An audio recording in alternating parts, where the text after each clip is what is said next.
As crianças e os adolescentes de hoje são chamados de nativos digitais, ou seja, chegaram ao mundo em um tempo em que celulares, tablets, videogames já faziam parte do dia a dia. Eles parecem ter nascido, já sabendo mexer com esses dispositivos, o que faz com que o desafio de pais e mães em monitorar e até controlar o tempo de telas deles seja ainda maior. Mas a pergunta que fica é preciso realmente impor limites no tempo em que as crianças e os adolescentes passam em frente a esses dispositivos? Por quê? Como fazer isso quando esses aparelhos já fazem parte ali do cotidiano de toda a família, estão presentes até nas atividades mais corriqueiras da escola? Bom, para conversar sobre esse assunto, a gente recebe aqui o psicólogo Cristiano Nabuco, que é fundador do Grupo de Dependências Tecnológicas do Instituto de Psiquiatria da Faculdade de Medicina da USP. E com a gente também a advogada especialista em Direito Digital e autora do livro Crianças e Adolescentes no Mundo Digital, Alessandra Borelli. Sejam muito bem-vindos, é um prazer ter vocês com a gente aqui no Opinião. Mas antes da gente começar a conversa, a gente vai às ruas para ouvir pais, mães e avós saber, o que eles acham dessa relação dos seus filhos e netos com as telas.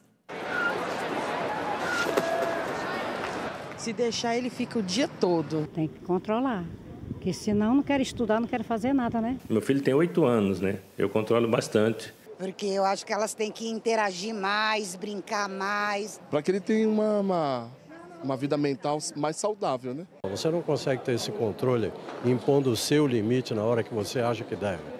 Depois que eu fui para a pediatra, ela proibiu o celular dele. Na hora de almoçar, o prato na frente, o celular na frente. Muita exposição à tela, acho que deixa a criança ansiosa. É uma questão que está em todas as rodinhas de pais e mães, Doutor Nabuco, queria começar com o senhor, A Sociedade Brasileira de Pediatria, ela recomenda que até os 2 anos as crianças não tenham contato nenhum com telas, Depois elas colocam ali idades, dos 2 aos 5 anos até 1 hora por dia, dos 6 aos 10 anos entre 1 e 2 horas. Isso não é um chute, Por que existe essa prescrição? Por que essa Sociedade Brasileira de Pediatria e também outros órgãos internacionais relacionados à saúde discutem e prescrevem esse tempo de tela? Essa prescrição, na verdade, ela foi feita um pouquinho antes de entrarmos na pandemia. Ou seja, entendia-se então que se você tivesse um tempo progressivo, por exemplo, do 0 aos 2 anos, sem telas, dos 2 aos 4, isso de alguma maneira poderia dialogar com as questões de desenvolvimento cerebral. O que as novas pesquisas, entretanto, elas vêm mostrando é que muita gente, de uma maneira até inocente, acaba deixando, por exemplo, 50 minutinhos por dia, meu filho de 0 a 2 anos, só para ele se distrair enquanto eu estou cuidando de alguma atividade. Tomando um banho, Tomando um banho, o que é absolutamente natural e a gente entende que acontece. Mas algumas pesquisas que se debruçam sobre isso, atuais, elas começam a dizer, por exemplo, que apenas 50 minutinhos por dia, do 0 aos 2 anos, vai fazer com que, ao final desse período, essa criança tenha deixado de escutar 850 mil palavras. Ou seja, é como se aquela estimulação que tanto nós esperamos que as crianças venham desenvolvendo, como empatia, elas deixem de desenvolver. E isso começa a trazer problemas sérios, como, por exemplo, no desenvolvimento da linguagem. Quanto mais tela do 0 aos 2 anos, mais atraso teremos na linguagem. Quanto mais tela aos 2 anos, pior será a capacidade de resolução de problemas aos 4. Então, quando você me pergunta assim, Cristiano, é preconizado pelas sociedades internacionais que a gente reduza. Eu acho que a gente pode, inclusive, navegar mais neste período tentando reduzir. Porque o que acontece? O nosso cérebro, a nossa circuitaria, ela vai sendo desenvolvida principalmente de uma forma mais significativa na primeira infância. Então, não temos que ter pressa. Meu filho precisa ser tecnológico para que ele possa estar à altura do que acontece aí fora no mundo. Isto não é verdade. Nós temos que fazer com que os nossos filhos desenvolvam a moda antiga. relacionamentos que envolvam empatia, trabalhos, atividades que envolvam colaboração. Na medida em que você, então, tira isso para preferir dar uma tela, nós usamos aquela metáfora do cobertor curto. Você pode torná-lo efetivamente mais tecnológico, mas não mais capacitado ou mais inteligente. Essa é o grande desafio. Alessandra, os pais geralmente acham que o filho precisa de um celular. Às vezes para se comunicar, às vezes porque todo mundo tem. E você, no livro, convida os pais a uma reflexão, né? Eu queria que você trouxesse essa reflexão aqui para o programa. Sim, este trecho no livro, ele veio justamente de encontro às inúmeras perguntas que eu recebo dos pais sobre o momento certo para entregar um celular, né? Qual a idade certa para ter um celular? E eu devolvo a pergunta, né? Por que seu filho precisa de um celular? Ah, ele precisa para ouvir música, então não precisa do celular. Ah, ele precisa para tirar foto, não precisa ser um celular. Despertador, não precisa ser um celular. Então, assim, a idade certa para ter um smartphone é quando, de fato, ele é necessário. Até porque, a partir deste momento, a partir do momento em que você entrega o smartphone para o seu filho, vem junto uma responsabilidade. Até no livro tem até um contratinho que eu fiz na época em que os meus filhos eram menores, né, e tiveram o seu primeiro celular. Estou pronto para ter meu primeiro celular e ali tem uma série de compromissos, né, que são importantes. Então, por exemplo, me comprometo a conversar olhando nos olhos, a não fazer do meu celular parte do meu corpo, a não interagir com estranhos, a respeitar a classificação indicativa, porque o fato de você entregar um smartphone para a criança não significa dizer que todas as oportunidades, tudo aquilo que o smartphone oferece, ele precisa aderir naquele momento. Então, né? É uma oportunidade de fazer um acordo e dialogar sobre os riscos e as responsabilidades do celular. Sem dúvida, porque junto com os direitos vem também os deveres, né? E, aliás, esse é um ponto também muito importante que as crianças precisam entender, né? Ah, eu tenho direito. Você tem direito de tirar foto das pessoas? Não. Veja bem, não é o mesmo direito que você tem de ter o seu smartphone, as pessoas têm que ter a sua privacidade preservada. Então, não é porque você tem um smartphone com uma câmera super bacana que você pode sair por aí tirando foto das pessoas, fazendo figurinhas. Compartilhando, né? Interagindo com pessoas que você não conhece. Muitas vezes você... Aliás, um ponto até importante que as crianças têm trazido puxa, Alessandra, hoje o meu amigo... diz que eu posso fazer uma figurinha dele. E se ele me autoriza, tudo bem? Bom, hoje teu amigo disse que tudo bem fazer uma figurinha. E se daqui 2 anos ele te falar que não quer, mas que aquela figurinha circule na internet? O que você vai fazer? Já circulou, né? Conteúdo digital não tem devolução. Então, assim, junto com a entrega desse primeiro smartphone, a gente precisa trazer, sim, algumas regras, responsabilidades, o compromisso e, claro, uma orientação que aí segue para a vida, né? Doutor Nabuco, a pandemia acabou fazendo com que muitos pais, como eu, e aqui eu conto a minha história, tivesse ali que abrir mão de coisas que acreditava, né? Eu acreditava que meu filho que eu ia dar um aparelho para ele com 13 anos. A pandemia entrou quando ele fez 10 e eu achei que ele não ter um celular ia isolar ele ainda mais dos amigos, da família, da turma, né? Então, eu acho que isso aconteceu com muitas famílias. Queria te ouvir. A gente já sabe quais foram os efeitos disso, né? Porque eu acredito que o que aconteceu comigo aconteceu com muita gente, né? Essa antecipação da entrega do celular para a criança.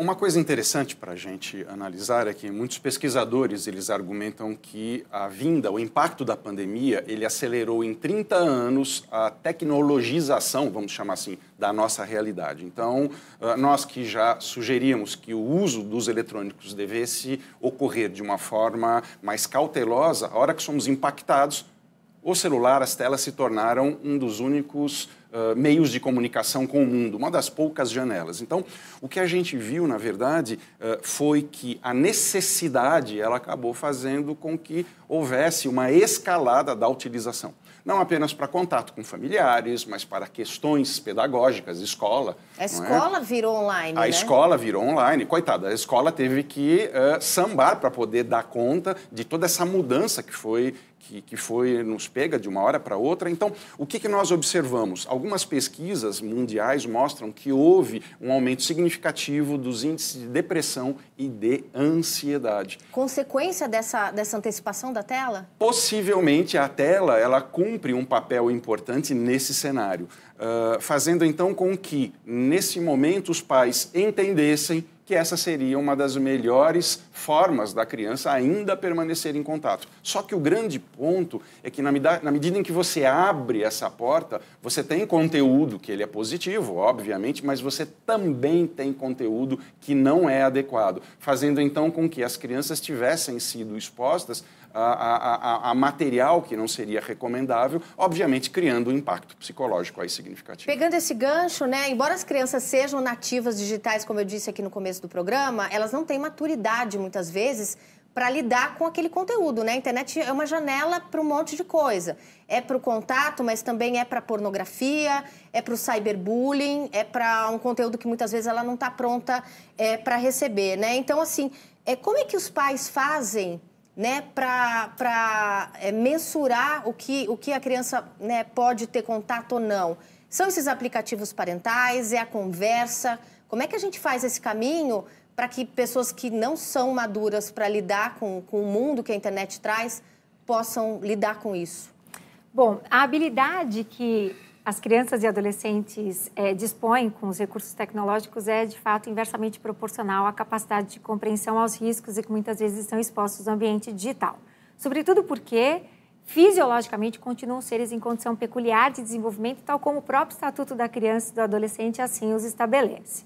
Portanto, precisamos sim orientar. É claro que softwares de controle parental são muito bacanas. Eu tenho casos de pais que descobriram, por exemplo, que uma filha estava desenvolvendo um quadro anorexígeno graças a um software de controle parental. Percebeu uma mudança no comportamento alimentar da filha e foi lá no histórico, né, provido pelo software de controle parental, e viu que a menina, de fato, estava interagindo, estava acessando alguns influenciadores que incentivavam, instigavam alguns comportamentos anorexígenos. Então, assim, o software de controle parental, ele contribui para você gerenciar o tempo de tela, né? Eu tenho um caso de um adolescente de 16 anos que falou para o pai, olha, lembra aquele software que você colocava no meu celular quando eu tinha 12 anos? Então, coloca agora de novo, porque eu não estou conseguindo administrar meu tempo. Coloca de novo para me ajudar. Então, ele ajuda, é uma ferramenta acessória, que não substitui o diálogo de jeito nenhum. Por quê? Porque o software de controle parental está instalado no dispositivo da criança, no dispositivo de casa, no dispositivo da família, mas não necessariamente no dispositivo do amigo, no dispositivo do clube, no dispositivo do condomínio, enfim.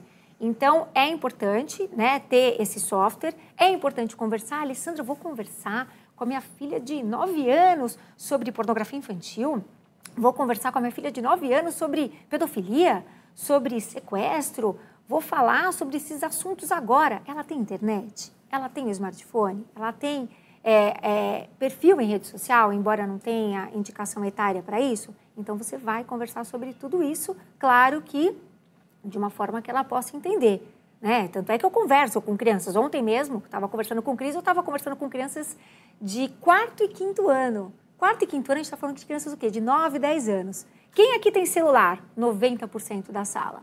Quem aqui tem perfil em rede social? 85%. Quem aqui já recebeu uma mensagem, um oi de um estranho? A maioria.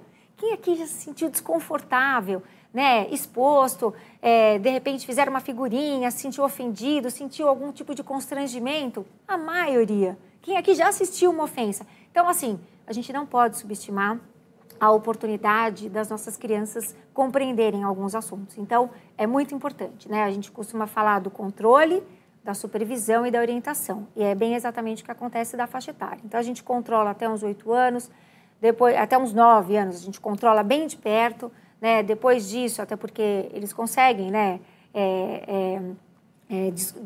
tirar o software de controle parental, enfim. Então, assim, até uns 9 anos, mais ou menos, a gente controla bem de pertinho. Depois disso, a gente supervisiona, a gente observa a mudança de comportamento. E depois disso, e para sempre, a gente orienta. Agora, tem o impacto que a criança pode ser vítima de uma violência, de um cyberbullying, mas ela pode ter impactos também na autoestima, né? Eu queria pegar o gancho que a Alessandra trouxe, dessa menina que estava ali consumindo conteúdo de rede social, que levou ela para um caminho da anorexia, né? A gente vê, a gente adulto vê, e as crianças e os adolescentes também, né, conteúdos que falam sobre beleza, que falam sobre magreza, né? Qual que é o impacto disso nessa faixa etária que ainda está em formação, né, doutor? Olha, é terrível. E uma coisa que a doutora Alessandra está falando, que eu acho importante complementar, se você não falar a respeito dos riscos, alguém vai falar. Então, é preferível que você o faça, porque pelo menos você consegue ter um contato, né? O grande ponto que a gente insiste não é simplesmente fazer uma supervisão parental, mas você, de uma forma ou de outra, se engajar com aquilo que seu filho navega, porque é a melhor forma de você, então, desenvolver a consciência. Com relação aos padrões de beleza, a essa pressão social, existe uma pesquisa que foi feita no Reino Unido, no comecinho da pandemia, onde ela mostrava que meninas adolescentes que gastavam mais de 3 horas por dia em redes sociais, ou seja, quase nada, não é? Tinham um aumento de chances de 75%, olha só, de desenvolver atitudes autolesivas, como automutilação, como tentativas de suicídio. Então, o que acontece? Na medida que elas começam, então, a ser expostas de uma maneira muito significativa, inclusive pelo algoritmo, elas nem precisam procurar. O próprio algoritmo fala, olha aqui o que você está procurando. Então, isso, obviamente, faz com que a autoestima dessas meninas despenque, inclusive em condições até muitas vezes perigosas. Bom, a gente vai para o intervalo. Depois do intervalo, a gente vai ver uma iniciativa de pais de escolas particulares de São Paulo. Eles lançaram um movimento batizado de Desconecta, que defende que o ambiente escolar seja livre de celulares e que as famílias façam um acordo para dar o primeiro aparelho para os filhos a partir dos 14 anos. A gente volta já.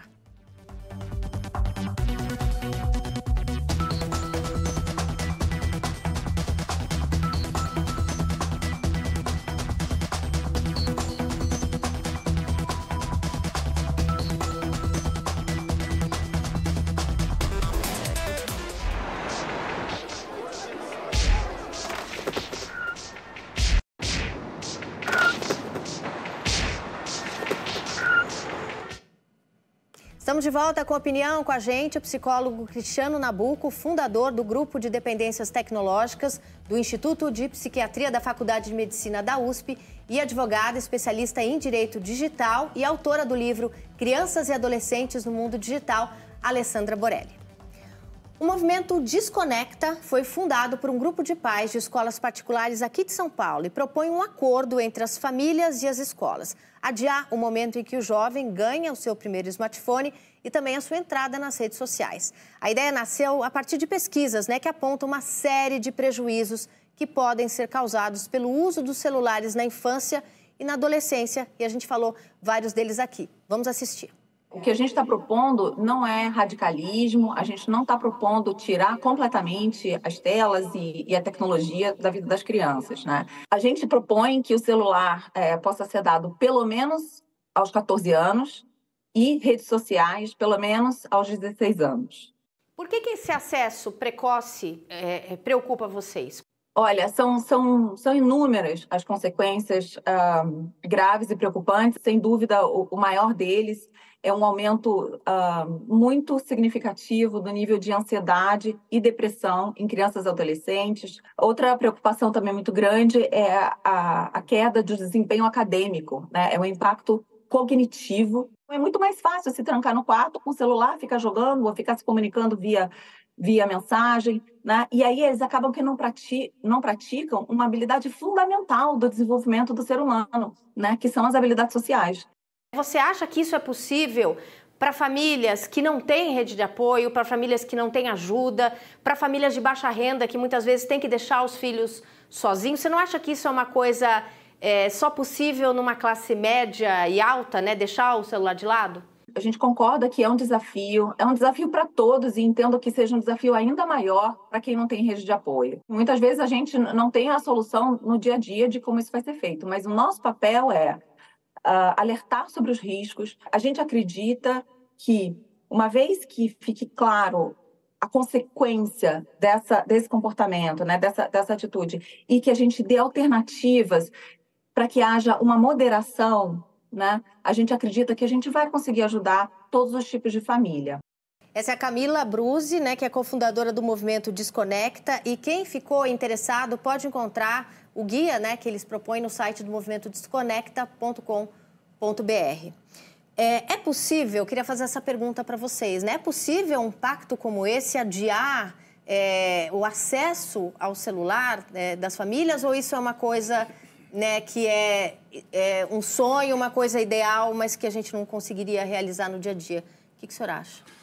Eu acho que é quase impossível ser feito isso. Embora a ideia seja louvável, óbvio, ela traz a ideia, a noção de que o uso descontrolado e inconsciente ele trará consequências bastante negativas. Isso era algo, inclusive, que a gente mencionava aqui, que todos esses impactos, todas essas práticas, principalmente o uso das telas sem um propósito específico, grifa isso, sem um propósito, ele vai causar alterações cerebrais que elas podem ser vistas ao longo de toda a vida. Então, é importante que você utilize, mas quando a gente fala recolher telefone numa condição mais baixa, sociocultural, obviamente que isso começa a descobrir outras necessidades. Então, eu acredito que sim, a gente pode e deve alertar, mas nunca proibir, porque na medida em que você proíbe, você instiga a curiosidade, talvez essa criança, esse adolescente não acesse de casa, mas ele vai fazer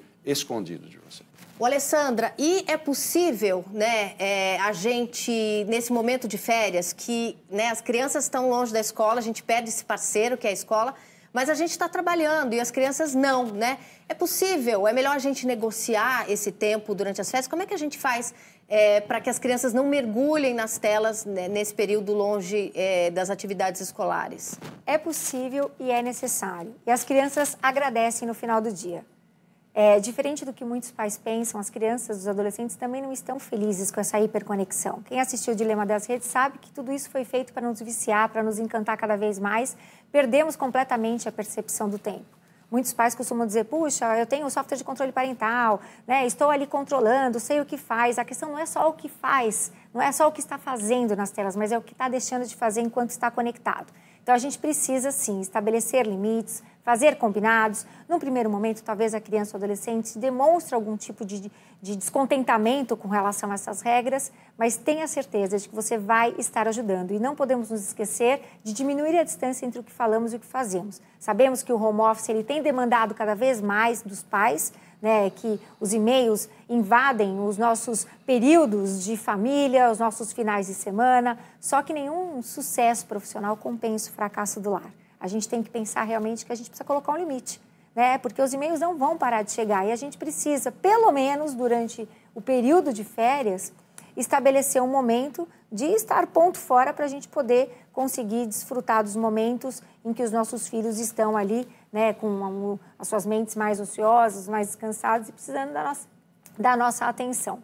Doutor Nabuco, queria falar do tédio. A gente acha que a gente tem que ocupar o tempo inteiro dos nossos filhos. Eu acho que o celular acaba entrando aí nesse vácuo, nessa culpa que a gente sente. Poxa, ele não está fazendo nada, deixa ele ficar no celular. É importante a gente deixar eles caçarem o que fazer? É extremamente importante porque o que acontece, na medida em que você disponibiliza uma tela praticamente o tempo todo, vale lembrar que o Brasil hoje é o segundo país no mundo que mais gasta tempo em frente às telas. São 9 horas e 15 minutos, o que vai dar aproximadamente 4,7 meses por ano olhando as telas. É muita coisa. 56% do tempo acordado eu estou interagindo com telas. Então, isto começa a modificar a nossa circuitaria cerebral. O que isso quer dizer? A hora que eu olho para uma tela, eu ativo no meu cérebro regiões ligadas ao que a gente faz quando faz um jogo de 7 erros, de forca, verdadeiro ou falso, quero ou não quero. Quando a gente fala do tédio, o tédio seria exatamente a antítese desse movimento, onde você consegue dar uma parada e você deixa com que essa informação que está chegando, ela se associe com a sua memória de longo prazo. Então, é a velha história dos gregos, do ócio criativo. A hora que você para fazer nada ou para simplesmente contemplar, é o momento em que você, de fato, está levando informação para a sua memória de longo prazo. Então, Qual é a grande proposta? Façamos em casa, por exemplo, no final de semana, no sábado de manhã, vai ser o detox digital. Hoje ninguém vai mexer nas telas. Vamos arrumar o quarto, ou vamos ajudar o papai a lavar o carro, ou vamos... A hora que você começa a estimular essa brincadeira de desconexão, obviamente que você começa a exercitar esse outro lado. A gente tem que sentir menos culpa, né? De deixar eles descobrir o que eles vão fazer da vida, né? Sem dúvida. Bom, eu queria agradecer o psicólogo Cristiano Nabuco, fundador do Grupo de Dependências Tecnológicas do Instituto de Psiquiatria da Faculdade de Medicina da USP e também advogada, especialista em Direito Digital, autora desse livro, ó, Crianças e Adolescentes no Mundo Digital, a Alessandra Borelli. Muito obrigada pela presença de vocês. Obrigada. Foi uma conversa muito rica. Espero que os pais que estejam aí lidando com as férias tirem aí insights preciosos aqui da nossa conversa. Bom, e se você quiser rever esse programa, vai no YouTube Jornalismo TV Cultura. Aproveita, pega o link, joga no grupo de pais da escola e baixe também o aplicativo Cultura Play. Assista aos programas da TV Cultura quando e onde quiser, sempre de graça. Até a semana que vem. Tchau.